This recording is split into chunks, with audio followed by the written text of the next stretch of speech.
Rosaria has not yet counted as loss, Philippians 3:8, her lesbian past. She's normalizing and glorifying what the church has for millennia considered to be an abomination and vile affections. Nowhere is this more vivid than when reading her most recent book. One rarely encounters a page that does not have a glowing endorsement of what she calls the LGBTQ community. The community. A community, by the way, is based upon shared values. You don't build a community based upon shared deviances. You don't talk about the pedophile community or the adultery community, do you? And if you talked about the swingers community, you'd say, what the is wrong with you? Why are you using that term? And yet she does frequently. And she boasts about the virtue of the LGBTQ community that she belonged to. Rosaria wrote, quote, "The idea that our houses are hospitals and incubators was something I learned in my lesbian community in New York." Where does she get her hospitality stuff? It's not from the Bible. I mean, the Bible talks about elders being hospitable, the importance of hospitality in the Old Testament, and also in the New. But where's she getting her understanding of hospitality? The idea is something I learned, quote, I learned in my lesbian community in the New York in the 90s. We knew that so-called Christian neighbors despised and distrusted us. If you despise and distrust homosexuals, you know, because they're more likely to rape your kids, fact. Then you want to pick a fight over that? Let's do that, statistics-wise. Then you're a so-called Christian. And so they would gather each other. So that's why Rosaria says the gospel comes with a house key. Here, come live with me. Let me make a point that I wanted to make in the article, and someone wouldn't let me. Rosaria's book, The Gospel Comes with a House Key, I think is perfect. Perfect title. As Rosaria continually in the book looks back with positive glowing affirmations on the LGBTQ community, and that's how she came up with the hospitality.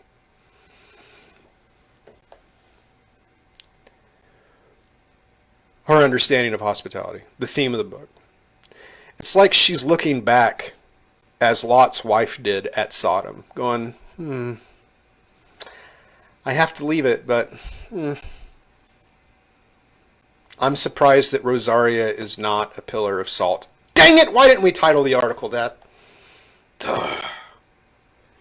Rosaria ought to be a pillar of salt. That would have been a good headline. But let me ask you, do you think it's a good thing that the Sodomites did not have a key to Lot's house? I think you get my point. Radical hospitality, she says, seeks to make strangers and make them the family of God.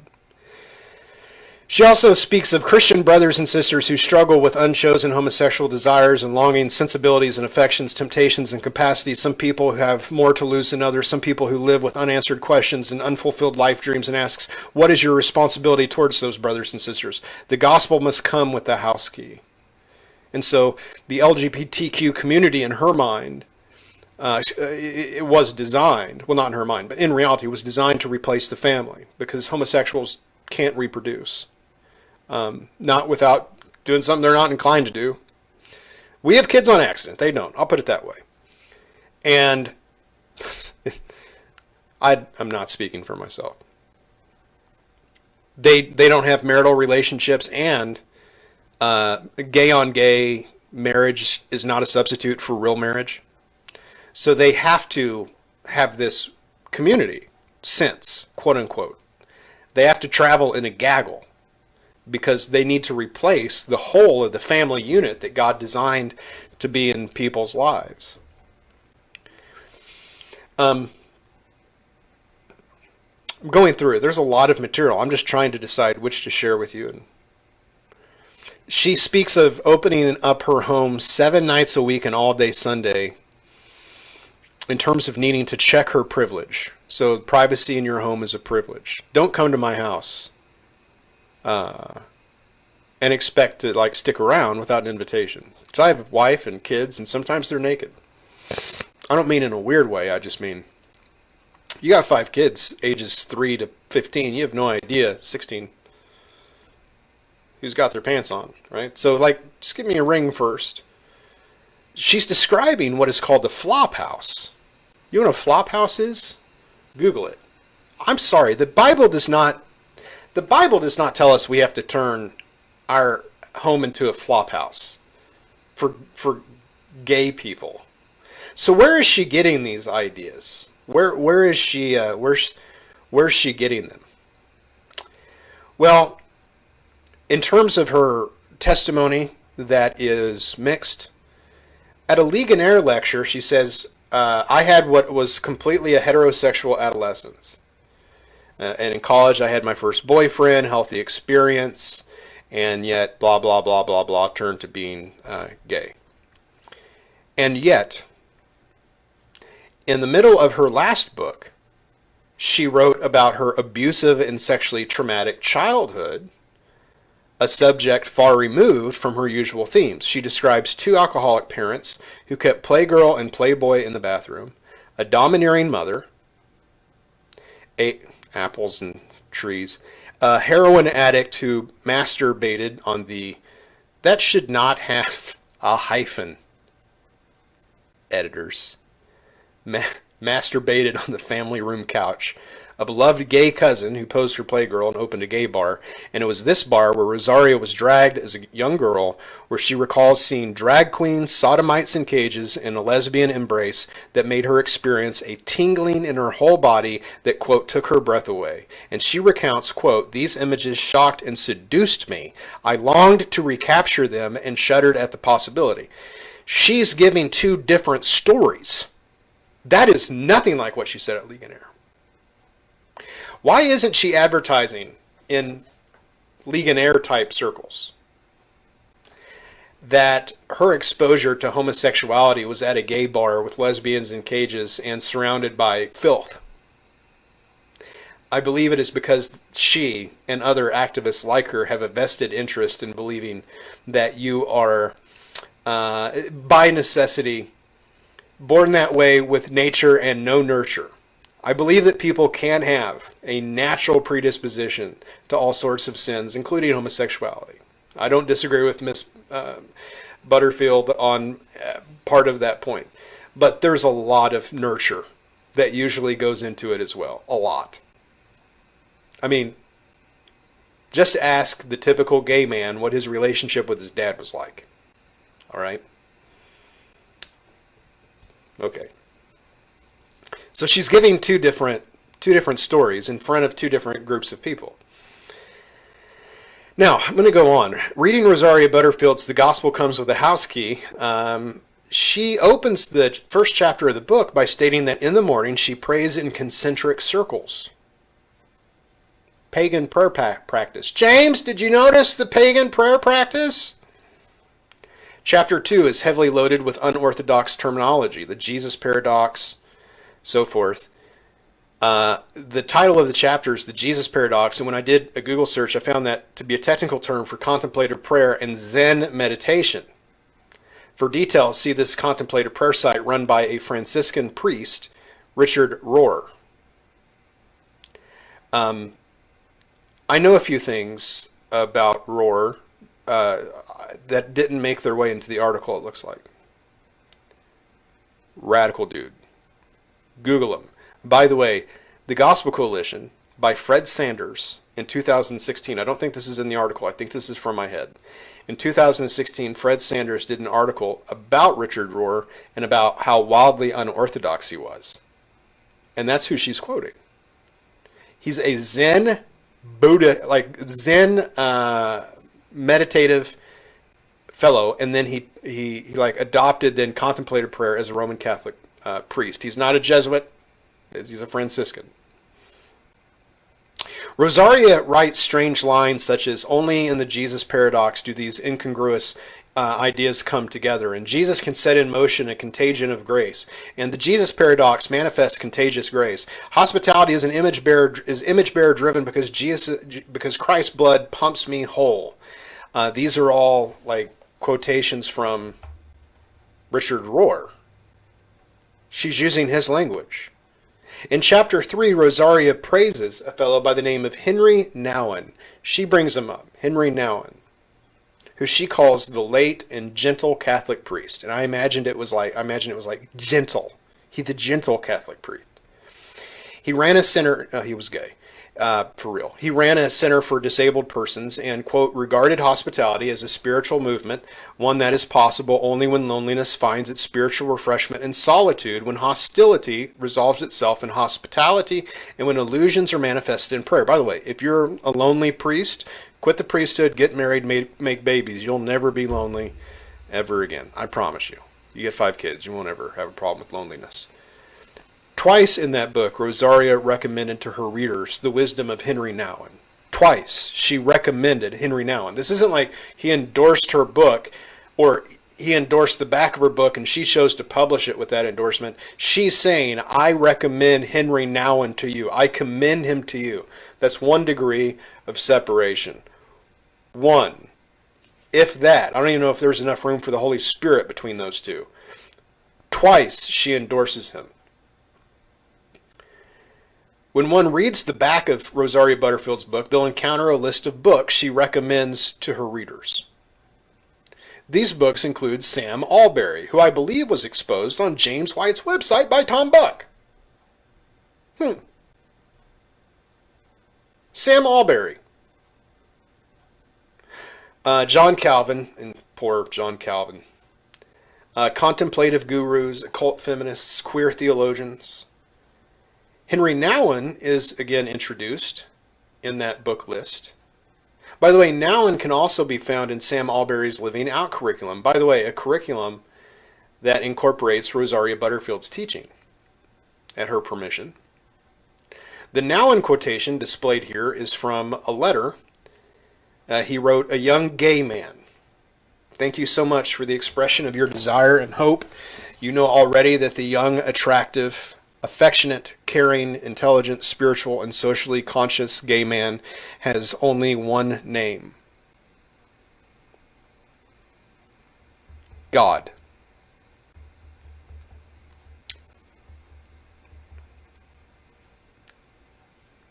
I'm not going to say it twice. Blasphemy. Heresy. Where's she getting all of this? Who's Henry Nouwen? Nouwen was obsessed with loneliness because he was a priest and he was homosexual. Hold on a second, was he a priest? I might be confusing him with, let me take that back. Read the article for yourself. He was an unfulfilled homosexual longing and craving for affection and friendship. He was thought to have perhaps died of loneliness. And speaking of his homosexuality, he said, quote, "These are not really my demons, these are my angels." Looking back at Sodom. These are my angels. In Love Henry, page 105, he engaged in male relationships that were intensely emotionally charged, but submitted to a cross of withholding that which could be beautiful. In other words, they weren't sexing each other, but they had intense. By the way, yeah, they were, but they admitted to male relationships that were intensely emotionally charged. What about Nouwen on spirituality, hospitality, and social justice? His book on spirituality, which is the one that Rosaria recommended and endorsed, is an excellent roadmap, Diane writes, to the pit of hell. It is full of Zen Buddhism and advice like, delve into yourself for a deep answer, and if we stop telling ourselves the world is such and such, and so it will cease to be so, and the mystery of spirituality is that God in us speaks to God. The book provides many explicit declarations for utilizing mantras as a way to enter into, quote, union with God and experience the illumination of enlightenment. However, he also wrote on hospitality. His definition of hospitality is a state of acceptance, which is the, quote, polar opposite of hostility. 3 Movements, 106. That's the subtitle of the book, by the way. Three movements. You can find it on Amazon, Google it. He describes, quote, our vocation is to turn the enemy into a guest. Tell me who this sounds like. Our vocation is to turn an enemy into a guest and to create a free and fearless space where brotherhood and sisterhood can be fully experienced. Who does that word for word sound like? The woman who recommended his book. Word for word. Yeah, he is a Catholic. Oh, he's a Catholic priest and a Zen specialist. Who knows? It's Catholicism. Marx, Freud, and the Bible. Henry Nouwen proudly kept a Bible next to Freud and Marx on his bookshelf. That's page 1100 of his book. Like Rosaria Butterfield, he was involved as an advocate for AIDS victims. He was a popular speaker for youth social justice conferences. Two of his favorite authors were Jim Wallace and Richard Foster. He was a frequent contributor to Sojourners, along with Russell Moore, by the way. How about Mary Douglas? Let me go on to this. Another dark book Rosaria Butterfield recommended is Purity and Danger. Now, this isn't like, she mentions it. She's endorsing it. She's like, yeah, great book. Read this book. This is an awesome book. Like, with no disagreements towards the book. But like, this is a great book. Read this. Mary Douglas. The book is Purity and Danger, an analysis of concepts of pollution and taboo. She is a feminist anthropologist, Mary Douglas is. In the beginning of the book, Douglas relays a wonderful ceremony where a pagan tribe extracts a woman's pus, I have to say that carefully, into the bowl and drinks, everyone in the circle drinks down that pus and then passes the bowl around for each other to drink. Douglas is famous for her unique analysis of Levitical taboos. I could maybe relay more of Mary Douglas's work, except my conscience forbade me to read past the first chapter. She said, quote, do not turn to mediums or seek out spiritists, for you will be defiled by them. I am the Lord your God. Mary Douglas wrote another book, Witchcraft Confessions and Accusations. She is an esteemed writer in the occult community. Mary Douglas is one of only two authors that Rosaria Butterfield recommends twice. James White, did you read that? I thoroughly read all of Rosaria's books, except for the one that they're talking about, and that one, I don't believe that he did. Rosaria writes, quote, when I was in graduate school, we all devoured Mary Douglas. Her book, Purity and Danger, an analysis of concepts of pollution and taboo, was formative in my thinking about insiders and outsiders. She got it from a freaking occultic witch. That was formative in her understanding of insiders and outsiders. And she's taking this from a witch! An actual witch! And put it in her hospitality book. James White, did you get that?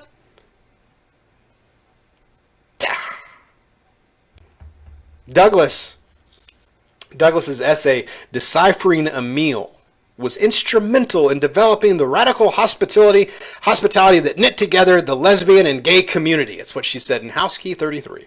She's a witch. Like an actual witch. Like a KSP level witch. I take that back. I don't know that Karen Swallow Pryor is a witch. I just suspect it. How can this be? So an author on the dark arts and a New Age mystic, someone who says that God is gay, will now disciple Christians on radical hospitality. And the whole thing behind Rosaria Butterfield is we need her because she's an ex-gay, and we need an ex-gay to help us. But she's coming up here telling us that lesbians and gays need to disciple us on hospitality? How about this? Leave all your sin right where you're at, and you come to Jesus. Or better yet, just come as you are to Christ. But he's going to tell you to pick up the cross. And there's not enough room to hold his cross and your sin. You got to pick one down and put down the other.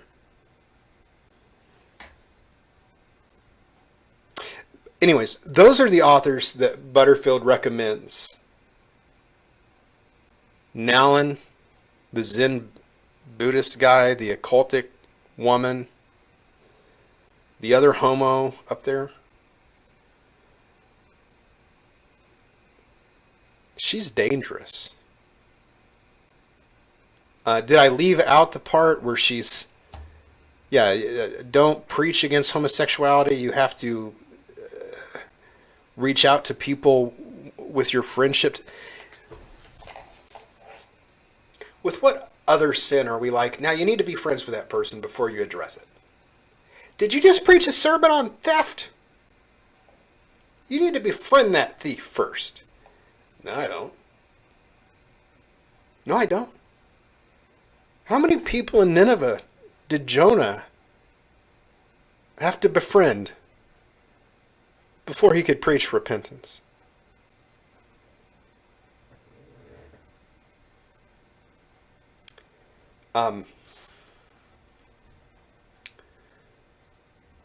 When you put all this together, and this is just a summary, go through everything Diane writes and links.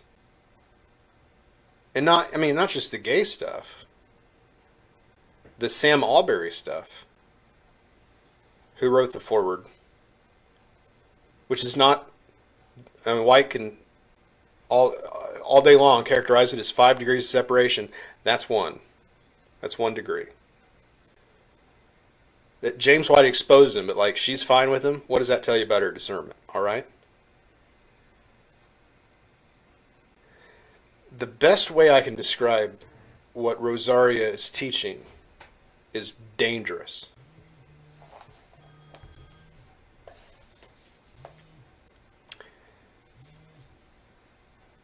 The second best way is to call it crap. But James White thinks she's great. Why? Because he judges by appearances. She belongs to a small conservative presbytery. Her husband is a pastor. She's a lecturer at Ligonier, and also a bunch of other leftist places, but also at Ligonier. She said some negative things about gay Christianity while saying here that we have to ask, I must have jumped over that part, that you have to call someone a gay partner a wife or a husband and use the preferred titles for them.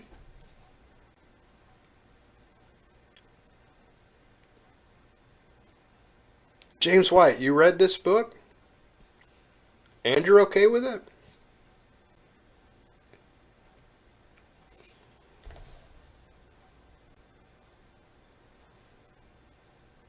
I got to call that person back because they're a church member if you heard that buzz.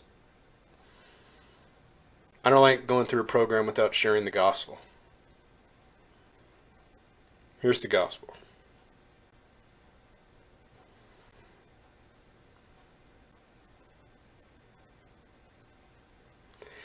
Jesus Christ, who is the Son of God, became incarnate, implanting himself into the womb of a virgin as an embryo, having been conceived of the Holy Ghost, and he lived a life with a sinless nature because of the way he was conceived, unlike the rest of us, who are guilty of Adam's sin as well as our own. And he earned perfect righteousness that we could never earn. And then he died on the cross in the place of individual sinners. And he propitiated all of the wrath that God the Father has towards sin and sinners. And he rose again from the dead.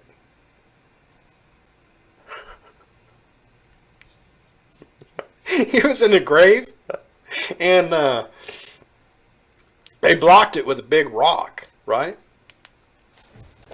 And put a couple of, you know, bad dudes outside of it, some centurions. And the stone was rolled away. And Jesus walked out.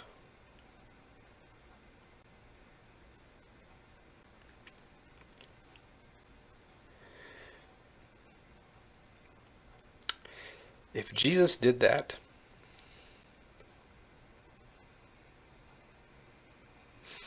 he can free you from homosexuality.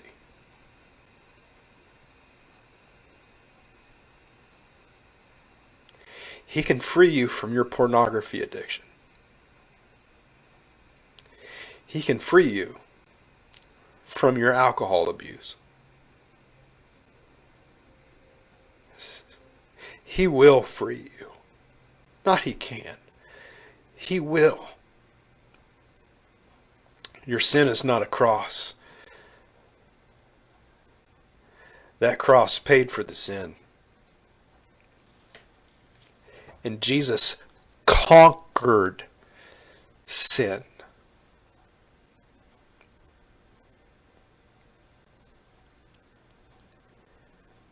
You can chop off your penis and God will patch it back on in your resurrected body.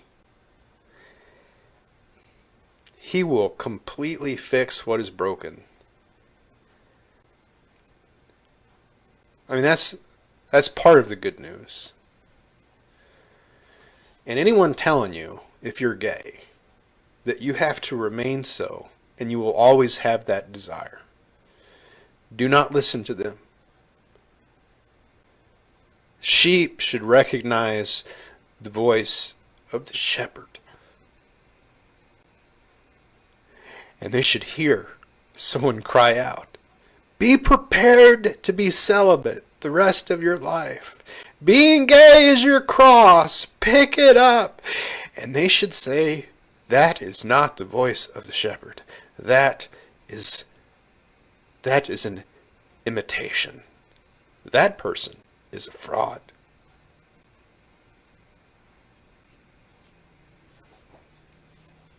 Jesus will take your sin and your sorrow. If I didn't believe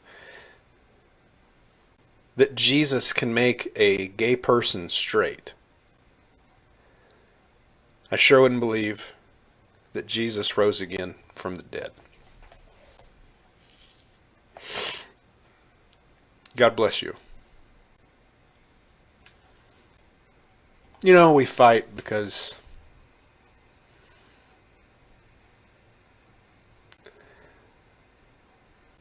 sometimes we're called to fight.